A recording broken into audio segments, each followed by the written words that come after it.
1250 femmes victimes de violences conjugales sont prises en charge chaque année dans ce service. Elles viennent ici pour faire constater leurs blessures, qu'elles soient physiques ou psychologiques. On récapitule les faits avec la victime, ce qui est, même s'il y a souvent déjà eu l'audition avec les enquêteurs, parfois il y a des petites choses nouvelles dont les victimes se rappellent ou qui nous sont confiées à nous plus facilement qu'à des enquêteurs.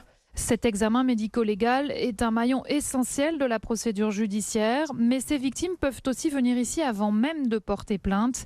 Suite à leur examen, ces médecins évaluent aussi leurs besoins pour mieux les orienter. Au-delà de l'examen médico-légal, on effectue également, on va dire, une évaluation des besoins tant sur le plan médical, psychologique, juridique et social.